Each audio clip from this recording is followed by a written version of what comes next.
Hello friends, welcome back to my channel. तो बढ़ते हैं इस सीरीज के 23rd एपिसोड की तरफ। एपिसोड के स्टार्ट में नंजिंग जूकेन को बताती है कि हमने आपके लिए नई असिस्टेंट ढूंढ ली। फिर इन दोनों को साथ बात करने के लिए अकेला छोड़कर चली गई। जूकेन उसे देखकर हैरान हो जाता है, कहने लगा तुम फिर यहाँ गई? मैंने कहा था ना कि वही करो जो तुम्हें करना पसंद है। अब तक इस कंपनी के पीछे रहकर मेरे ख्वाबों को ही पूरा करती रहोगी। इस पर ये किंग बोली, तुमने कहा था ना कि वही करो जो मुझे करने को पसंद है, वही तो करने आई हूँ। मुझे तुम्हारे अराउंड रहना पसंद है, तुम्हें अपनी लाइफ में चाहती हूँ। हालांकि जूकेन उसे कहता भी है कि तुम मेरी असिस्टेंट हो ना, मैंने तुम्हें फायर किया, अब जाओ यहाँ से। पर ये किंग ने तो पक्का टाल ली है कि अब वो यहाँ से कहीं भी नहीं जाएगी। बताती है कि पहले हम दोनों ही छोटे थे, शायद हमारे पास इतनी अकल नहीं थी, लेकिन मुझे लगता है हम दोनों को खुद को एक और चांस देना चाहिए। सब कुछ इतना अचानक से हो गया कि जूकेन को भी कुछ समझ नहीं आ रही कि वो क्या कहे। लेकिन ये किंग ये कहते हुए जाने लगी कि हमारे पास बहुत टाइम है, आराम से सोच लेना। नेक्स्ट सीन में ऑफिस से जाने के बाद नंजिंग पहले जुआन से मिलना चाहती थी, लेकिन वो तो घर पर नहीं था। फिर अपने घर आकर देखा तो मॉम भी घर पर नहीं है। अपने रूम में जाकर देखा तो जुआन जियाओजुन के कपड़े पहनकर वैसा ही बैठा राइटिंग कर रहा था जैसे जियाओजुन किया करता था।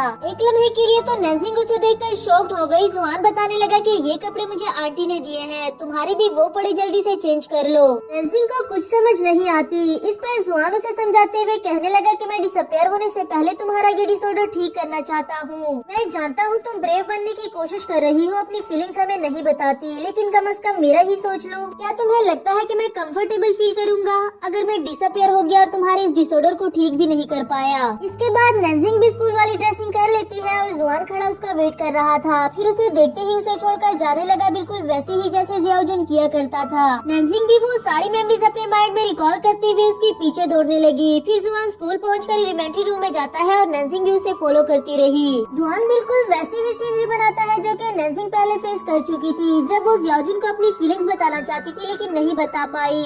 ये सब कुछ देखकर नंजिंग जियाओजुन के साथ गुजारे हुए लम्हों को रिकॉल करने लगी कि कैसे वो हमेशा उसे डांटता रहता था, उसे अपने पास आने नहीं देता था। और नंजिंग हमेशा उसके करीब जाने की कोशिश करती रही, यहाँ तक कि जियाओजुन ने उसकी खातिर अपनी जान भी कुर्बान कर दी। अब रोते हुए कहने लगी, जियाओजुन मुझे माफ कर दो, मैंने हमेशा सिर्फ तुम्हें अपनी फीलिंग्स बताने के बारे में ही सोचा। अच्छा होता कि मुझे कभी भी तुमसे प्यार ना हुआ होता। अगर मैंने तुम्हें उस दिन अपनी हेल्प के लिए ना बोला होता तो आज तुम जिंदा होती और तुम्हारी जगह मैं मर चुकी होती। इस पर जुआन उसके पास आकर उसे हक करता है, उसे संभालते हुए कहने लगा, पागल लड़की, अगर तुम मर जाती तो तुम्हें पता है वो कितना ज्यादा अपसेट होता, क्योंकि वो भी तुम्हें पसंद करता था और बहुत ज्यादा करता था। अपने बचपन से लेकर हमेशा जिस तरह तुम्हें डर लगता था उसको अपनी फीलिंग्स बताने से, इस तरह वो भी हमेशा डरता रहा और तुम्हें अपनी फीलिंग्स के बारे में नहीं बता सका। मेरे ख्वाब में आकर उसने मुझे अपनी फीलिंग्स बताई। वो तुम्हारे लिए अपनी जान क्यों देता अगर वो तुमसे प्यार ना करता तो? उसने तुम्हारी खातिर अपनी जान कुर्बान की क्योंकि ये उसकी चॉइस थी और जो कुछ अब मैंने किया वो मेरी चॉइस है। आफ्टर दैट जुआन अपने हाथ में फायर लेकर उसके पास आता है और हम देखते हैं कि ना तो नंजिंग को आग से डर लगा और ना ही उसे पैनिक अटैक हुआ।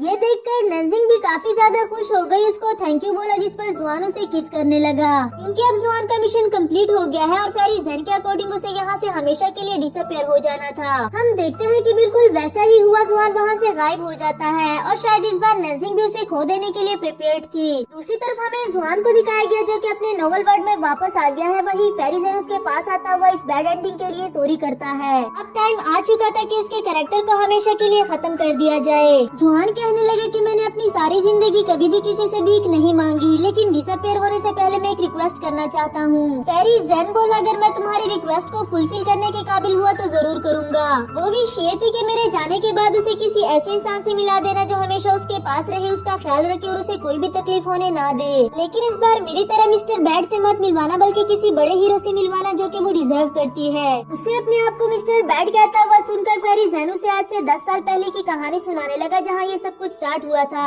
और उसे भी कितनी मुसीबतों का सामना करना पड़ा। 10 साल पहले जब वो एक हैप्पी सोल हुआ करता था और अपनी सुपर पावर से शॉपर को डस्टबिन में फेंकते हुए उसे जियाओजुन ने देख लिया। उससे पूछने लगा कि आपने ये सब कैसे किया और फेरी ज़ेन उसे बताता है कि अगर तुम मुझे अपनी कैंडी दे दो तो मैं तुम्हें इसका जवाब दे दूंगा। उसने अपनी कैंडी तो शेयर कर ली और यहाँ फेरी ज़ेन बताने लगा क्योंकि मैं अडल्ट हूँ ना, इसलिए मैं ऐसा कर सकता हूँ। अब वो बच्चा ही सही लेकिन बेवकूफ तो नहीं था। कहने लगा एक तो आपने मेरी कैंडी ले ली, ऊपर से मुझसे झूठ भी बोला, अब मुझे इसके पैसे वापस करो। जैन उसे अपना एक कॉइन देते हुए कहने लगा कि इसे उस पानी में डालकर विश करो, अगर तुम्हारी विश पूरी हो गई तो आज जो कुछ भी हुआ तुम इसके बारे में किसी को भी नहीं बताओगे। उसे तो लगा कि बच्चा है, ज्यादा से ज्यादा किसी खिलौने की विश ही कर लेगा, मगर ज़्याओजुन ने तो अपनी 4 आंखों वाली दोस्त को हमेशा प्रोटेक्ट करने की विश की। यहाँ तो फेरी जैन भी मुसीबत में पड़ गया, क्योंकि जिंदगी का क्या भरोसा और लाइफ का लेना और देना उसके हाथ में थोड़ी ना था। फिर भी जैन को ये उम्मीद थी कि ज़्याओजुन अभी छोटा है, जब बड़ा होगा तो वो नंजिंग को भूल जाएगा जब वो दूसरी लड़कियों को देखेगा तो। पर वो तो इतना पक्का निकला कि नंजिंग को भूलना तो दूर की बात, उसकी खातिर अपनी जान तक दे दी। वो तो चला गया, लेकिन मुझे हमेशा के लिए मुसीबत में डाल दिया। पहले तो मैं जानता भी नहीं था कि वो 4 आंखों वाली लड़की कौन है, लेकिन फिर उसके पास वो कॉइन देखने के बाद जो मैंने ज़्याओजुन को दिया था उसी से ही पहचाना। इतने सालों में वहाँ बैठकर वेट करता रहा कि वो कोई विश करे और मैं उसे हैप्पी करने के लिए उसको पूरा कर दूं, लेकिन उसने कभी भी कोई विश नहीं की। और एट लास्ट जब उसने अनफॉरगेटेबल लव की विश की तो मुझे उसे पूरा ही करना पड़ा। जुआन हैरानी से पूछने लगा, लेकिन मैं ही क्यों? आपने उसके लिए मुझे ही क्यों चूज किया? इस पर फेरी ज़ेन ने उसे ज़्याओजुन की डायरी दी, जिसमें उसने जुआन का कैरेक्टर क्रिएट किया था, उसे सुपर पावर्स दी। यानी कि ज़्याओजुन ही वो इंसान था जिसने जुआन का कैरेक्टर पहले बनाया और वो नंजिंग के नॉवल का कैरेक्टर नहीं था। बचपन से ही वो नंजिंग को पसंद किया करता था, इसलिए उसने द बिग हीरो जुआन को क्रिएट किया ताकि वो हमेशा उसकी 4 आंखों वाली दोस्त को प्रोटेक्ट करे। उसके इस दुनिया से जाने के बाद उसकी सारी थिंकिंग और इमोशंस तुम में आ गए। तुमने वही किया जो वो हमेशा करना चाहता था। खैर मैनी कांग्रेचुलेशंस, तुमने अपना आखिरी टेस्ट भी पास कर लिया। जुआन तो ये सब कुछ सुनकर काफी ज्यादा शौक था। उससे पूछने लगा, क्या मतलब, कैसा टेस्ट? आपने तो कहा था कि ये मिशन पूरा करने के बाद मैं हमेशा के लिए डिसअपियर हो जाऊंगा। फेरी ज़ेन बोला, हाँ मैंने बिल्कुल ठीक कहा था। आज के बाद जुआन का कैरेक्टर हमेशा के लिए डिसअपियर हुआ। इसके साथ ही जुआन टेलीपोर्ट होकर रियल वर्ल्ड में आ गया। अब वो किसी नॉवल का कैरेक्टर नहीं रहा और न ही उसके पास सुपर पावर्स रही, बल्कि एक इंसान बन गया है जो हमेशा के लिए इस दुनिया में रहने वाला था। नंजिंग भी उसे देखकर काफी ज्यादा खुश हो जाती है। उसे तो उम्मीद भी नहीं थी कि जुआन वापस आ जाएगा।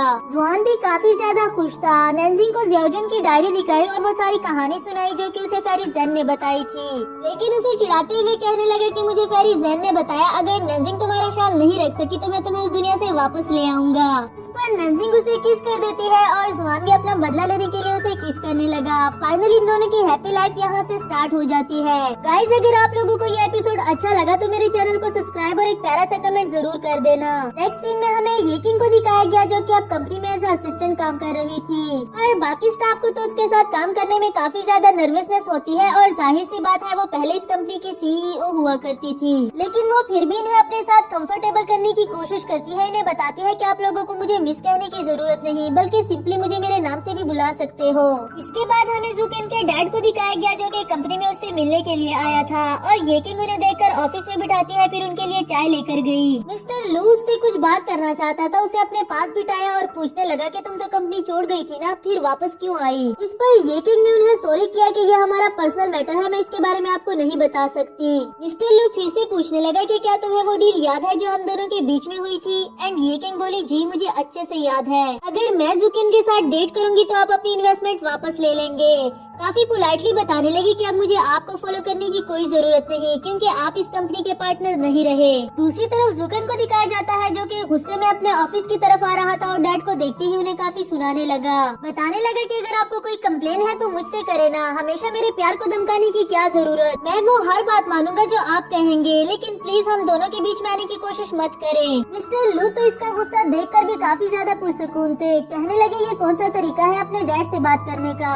खैर ये चाय काफी अच्छी थी, तुमने बताया नहीं कि तुम्हारी कंपनी में इतनी अच्छी चाय मिलती है, कभी मेरे ऑफिस में भी भेजना। ये कह के वो चले जाते हैं और यहाँ ज़ुकेन को भी यकीन नहीं होता कि अचानक से वो इतने अच्छे कैसे बन गए। ये किंग से पूछने लगा कि क्या उसने तुम्हें कुछ कहा था। हमें फ्लैशबैक से दिखाया गया कि उसने ये किंग से सॉरी की कि मैं ये सब कुछ करके अपने बेटे को स्ट्रॉन्ग बनाना चाहता था। मैंने कभी भी तुम दोनों के बीच में नहीं आना चाहा, लेकिन मैं जानना चाहता था कि मेरा बेटा अपनी पसंद के लिए क्या कुछ कर सकता है। ये किंग काफी ज्यादा खुश थी। कहने लगी तुम्हारे डैड ने क्या कहा ये मैटर नहीं करता, लेकिन अभी अभी जो कुछ तुमने कहा वो मेरे लिए बहुत मैटर करता है। इसके साथ ही ये किंग उसे किस करने लगी जो कि इन दोनों की ही फर्स्ट किस थी। नेक्स्ट सीन में इन दोनों को दिखाया जाता है जिन्होंने मॉम को सारी कहानी सुनाई। उनसे सॉरी करते हैं कि हम दोनों ने आपको पहले सच नहीं बताया। मॉम पहले तो थोड़ा नाराज थी, लेकिन फिर उठते हुए ज़ुआन का कान खींचते हुए कहने लगी तुम वाकई ही इंसान बन गए हो। अब उसे दर्द हुआ है तो यकीनन इंसान बन ही गया होगा। उसे वादा करने को कहती है कि तुम कभी भी नंजिंग को छोड़कर नहीं जाओगे। इस पर ज़ुआन भी उनसे फुल एक्साइटमेंट में प्रॉमिस कर लेता है और मॉम तो नेक्स्ट प्रोसीजर के बारे में ही सोचने लगी, यानी कि इन दोनों की शादी। उन्हें अभी भी एक टेंशन थी कि तुम दोनों फ्यूचर में अपने बच्चों की रजिस्ट्रेशन कैसे कराओगे। इस पर स्वान अपना ID कार्ड दिखा देता है, कहने लगा अब मैं इस दुनिया का हिस्सा बन गया हूँ तो मेरे पास यहाँ रहने के फुली राइट्स हैं। इसके बाद मॉम काफी मजे से इनके बच्चों के बारे में डिस्कस करने लगी। तीनों ही काफी ज्यादा खुश थे। इसी के साथ हमारा ये वाला एपिसोड भी खत्म हुआ।